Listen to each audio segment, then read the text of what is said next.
السلام علیکم ورحمۃ اللہ وبرکاتہ. وعلیکم السلام ورحمۃ اللہ وبرکاتہ. مفتی صاحب کاروبار کے لیے کوئی وظیفہ بتا دیں, کام کے لیے اور اپنے مکان کے لیے بھی. اپنا مکان بنانا کوئی ضروری نہیں ہے, میرا اپنا ذاتی مکان نہیں ہے, تم مجھ سے وظیفے مانگ رہے ہو. کرائے پہ رہو, مزے اڑاؤ, اور کیا. اپنا مکان تو بے وقوف لوگ بناتے ہیں. بہت پیسہ دے دیا اللہ نے اضافی, تو پھر بنا لو, ادھر ادھر ضائع ہو جائے گا, چلو اپنا مکان بنا لو. ورنہ مکان پہ بے وقوف لوگوں کا کام ہے یار. مجھے سب سے زیادہ ضرورت ہے اپنے مکان کی, کیونکہ میرے تو بچے بھی ماشاء اللہ ہول سیل کے حساب سے, اور گھر بھی. تو مجھے ضرورت نہیں, مسافر خانہ ہے یار. آپ کہہ سکتے ہو بچے کہاں جائیں گے پھر, آپ مر گئے تو یہ تو کرایہ کون, تمہارا باپ دے گا. یہ کراچی میں تو ہر بات میں باپ کو لے جاتے ہیں بیچ میں. تو بھائی اللہ نے اضافی پیسہ دیا تو کوئی پراپرٹی بنا کے چھوڑ جاؤ, وہ بیچ کے کر لیں گے کچھ. کہ مگر کرائے پہ رہنے کا جو مزہ ہے وہ اپنے مکان میں مزہ نہیں ہے. کرائے میں رہنے کا مزہ ہے کہ واٹ لگاؤ اس کے مکان کی, حقیقت ہے. اپنے مکان کا نلکا بھی ٹوٹتا ہے نا, غم ہوتا ہے. مالک مکان نے کروڑوں روپے لگا کے گھر بنایا, تم تھوڑا سا کرایہ دے کے اس میں انجوائے کرو, ٹھیک ہے نا. کئی سال کرایہ دیتے رہو گے, اس کے کروڑوں روپے پورے نہیں ہوں گے, اور تمہاری ایج پوری ہو جائے گی اور تم قبر میں چلے جاؤ گے. پھر تم بولو گے خام خامے میں نے کروڑوں روپے لگا کے اپنا ذاتی مکان میں خرچ کیا, مجھے کیا پتا تھا اتنے تھوڑے سے دن رہنا ہے. تو ہم تو جب بھی گھر میں جاتے ہیں اب یہی سوچتے ہیں پتہ نہیں کل صبح اٹھیں گے نہ اٹھیں. کیا خیال ہے بھائی, زندہ رہیں گے نہ رہیں. ابے ان دیواروں سے کیا دل لگانا ہے یار, کیا دل لگانا ہے اینٹوں سے. میری اینٹ ہے, میری ٹائل ہے, بھاڑ میں جائے تیری اینٹ. زندگی ہے کتنی تھوڑی, بہت زیادہ جی لیے 80 سال نکال لیں گے. بول تو پراٹھے جس اسپیڈ سے ہم کھا رہے ہیں مجھے نہیں لگتا میں 80 سال تک رہوں گا. صحیح ہے نا. ہم کہتے ہیں پراٹھے کھا کے مر جانا, یہ بغیر پراٹھوں کے 80 سال تک زندہ رہنے سے بہتر ہے. اللہ بچائے. ویسے جب مرنے لگتا ہے پھر آدمی یہ نہیں سوچتا, پھر کہتا ہے یار خیر. وہ ایک آدمی کہتا تھا اللہ زندگی سے موت ہی بہتر ہے. بار بار کہتا تھا تو کوئی درخت پہ چڑھ کے کسی نے رسی پھینک دی, اور یہ اس نے رسی دیکھی, دعا مانگ رہے ہیں اللہ زندگی سے موت ہی بہتر ہے. تو جب پھندا دیکھا نا, اس نے کہا یہ کیا ہے. اوپر سے آواز آئی, اے میرے بندے میں اللہ ہوں, میں نے تیری دعا سن لی ہے, تو یہ پھندا گلے میں ڈال, میں کھینچ لوں گا اوپر تجھے. تو کہتے ہیں اللہ یہاں تو کوئی مذاق بھی نہیں کر سکتا. تو بہرحال زندگی کا کوئی بھروسہ ہے. بہت جی لی, 80 سال جی لیں گے تو 80 میں کتنا ٹائم رہ گیا. ایسے ٹھک ٹھک ٹھک ٹھک کر کے ٹائم گزرتا ہے, اور وہ بھی بہت ہی مشکل ہے. اگلے سال کا بھروسہ نہیں ہے یار. تو کیا میرا مکان, میری گاڑی, میری سے بیوی ہونی چاہیے آدمی. اس میں آدمی غیرت کا تقاضا یہ ہے کہ اس میں یہ باتیں نہ کرے. باقی مکان مالک کا ہو, رہے گا کون, ہم رہیں گے. یہ تو فائدہ ہے نا. پیسہ اس کمبخت نے لگایا, بے وقوف نے, رہ کون رہا ہے, مزے آپ اڑا رہے ہو.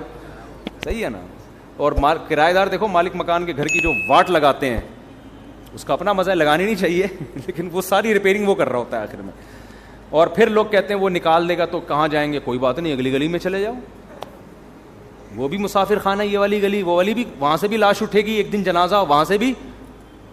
بلکہ کرائے کے گھر میں اور آسانی ہے کہ جہاں چاہو رہو. اب دیکھو میرے پاس آپشن ہے, میں لاہور میں جا کے رہوں, کہ میں فیصل آباد میں جا کے رہوں, تو میں اسلام آباد میں جا کے رہوں. میرے پاس آپشن ہے. جن کا ذاتی گھر ہے ان کو تو بیچنے میں اتنا ٹائم لگے گا. ہم نے ادھر نوٹس دیا بھائی ہم جا رہے ہیں, اور پتلی گلی سے نکل لو. مسافر خانے چلتے پھرتے ہی مر جاؤ گے بھائی. تو کہیں بھی ہمارا اسٹے نہیں ہے. یہ رہنے کی جگہ بے وقوفوں کے رہنے کی جگہ ہے. جو دنیا کا پرلے درجے کا انٹرنیشنل بے وقوف ہے, گدھا ہے, وہ اس دنیا کو سمجھتا ہے کہ رہنے کی جگہ, جس میں تھوڑی سی سینس ہے نا, پی کے نہیں آیا ہے, اس کو پتا ہے یہ رہنے کی جگہ نہیں ہے, دل لگانے کی جگہ نہیں ہے. یہ بے وقوف اور گدھے ہیں جو ان اینٹوں سے دل لگاتے ہیں. پھر بھی میں کہتا ہوں بہت پیسہ ہے تو بنا لو. ایسا نہ ہو جن کا بنا ہوا گھر ہے وہ پھر کہیں کہ ہمیں بے وقوف کہہ دیا مفتی صاحب نے. ان کے بارے میں تعویل کرتا ہوں کہ ان کے پاس اتنا پیسہ تھا کہ انہوں نے کھا بھی لیا, پی بھی لیا, شادیاں بھی ہو گئیں, بچے بھی ہو گئے. اب ان کو سمجھ میں نہیں آ رہا ہے, انہوں نے کہا چلو گھر بنا لیتے ہیں. اس کا فائدہ یہ ہوگا کہ بچوں کے کام آ جائے گا پراپرٹی. حدیث میں یہ ترغیب ہے کہ اگر اللہ نے آپ کو پیسہ دیا, نہیں دیا تو ٹینشن نہ لو, اللہ پہ توکل کرو, اللہ نے آپ کو کھلایا, بچوں کو بھی کھلائے گا. لیکن صحیح حدیث ہے, اگر اللہ نے پیسہ دیا ہے تو پھر حدیث میں ترغیب ہے بچوں کے لیے چھوڑ کے جاؤ, بچوں کو لاوارث مت کرو. تو کچھ اتنا تھوڑا بہت بچا لیں بچوں کے لیے. اس کا طریقہ ہے پلاٹ لے کے ڈال دیں. سمجھتے ہو, پلاٹ لے کے ڈال دیں, اس کی قیمت زیادہ تیزی سے بڑھتی ہے. جب آپ مریں گے تو وہ بہت اوپر جا چکا ہوگا, بچوں کے کام آ جائے گا. تو ورنہ بعض دفعہ ایسا ہوتا ہے کہ بچے رل رہے ہوتے ہیں, پاؤں میں پہننے کی چپل نہیں ہوتی ان کے پاس. تو اگر اللہ نے مال دیا ہے تو پھر بچوں کے لیے کچھ آپ کو بنا کے جانا پڑے گا. سمجھتے ہو. تو اس نیت سے کوئی کر لے تو ٹھیک ہے. یہ پتہ نہیں کہاں سے بات آئی تھی, یہ سوال پوچھا کیا تھا, ہم نکل کدھر کو لیے ہیں. کاروبار کا وظیفہ, مکان کا وظیفہ تو میں نہیں بتاؤں گا, ذاتی مکان ضرورت ہی نہیں ہے. کیا کاروبار کے لیے میں وظیفہ بتا دیتا ہوں. وہ وظیفہ یہ ہے کہ صبح اٹھ کے جاگنگ کرو, پہلے تو فجر کی نماز پڑھو, پھر جاگنگ کرو, پھر پٹھان ہوٹل کے 2 پراٹھے کھاؤ. اس سے آپ کو ملے گی موٹیویشن. جب کاکڑ دن نہ ہو جائے گا. کاکڑ دن نہ سمجھتے ہو, نئے نئے لوگ آتے رہتے ہیں, پرانے بور ہو جائیں گے. دیکھو قوالی جب شروع ہوتی تھی نا, شروع میں آرام آرام سے چلتا ہے, قوالی میں آرام آرام سے چلتا ہے نا, ایک ہی سر میں ہوتے ہوتے پھر کاکڑ دنہ ایک دم جوش میں آتا ہے. تو کاکڑ دنہ کا مطلب یہ ہوتا ہے ایک دم ہٹو بچوں کام ہو جائے اور ایک دم طبیعت میں جوش آ جائے. تو صبح فجر کی نماز پڑھو, پھر اس کے بعد کرو طبیعت سے جاگنگ, خوب پسینہ نکالو. پراٹھے نہیں کھاؤ, جو مرضی کھانا ہے کھا لو. اس تو ہو جائے گا, کیا ہو جائے گا, کاکڑ دنہ. آپ کی اسپیڈ بڑھ جائے گی.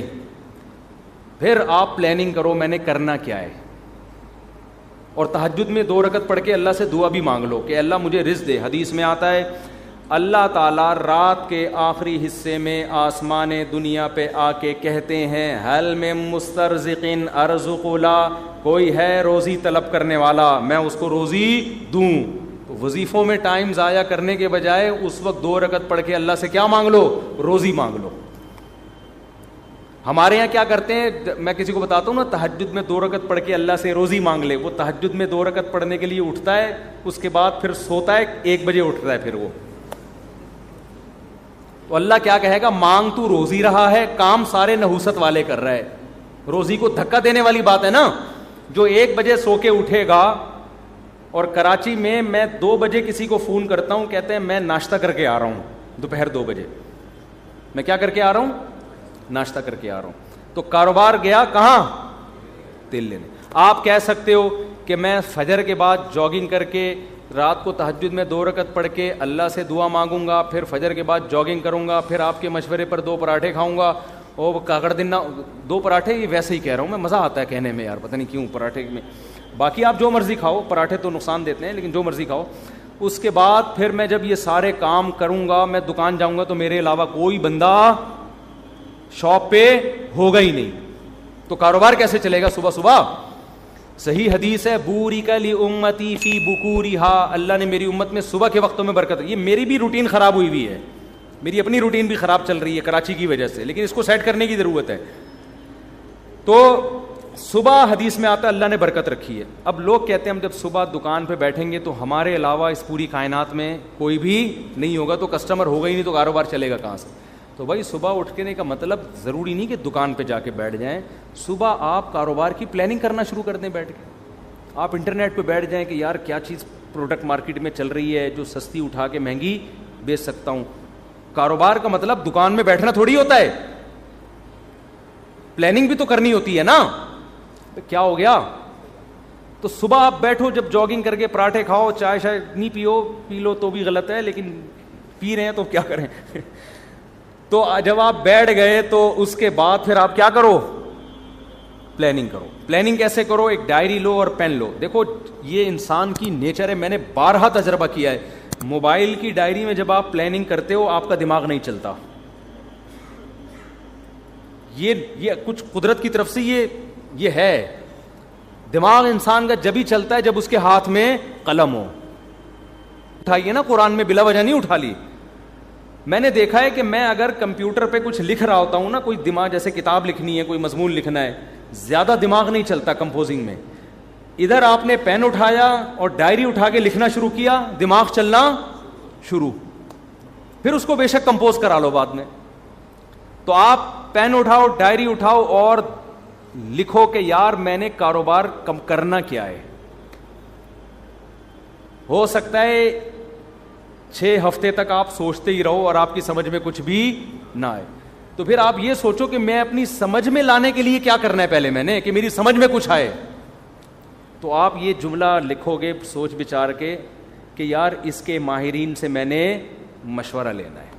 سمجھتے ہو میں نے کیا کرنا ہے, کباڑ کا کام ہے آپ کا, تو کباڑ کے ماہرین سے کیا کرنا ہے, مشورہ لینا ہے. وہ مشورہ دیں گے نہیں آپ کو.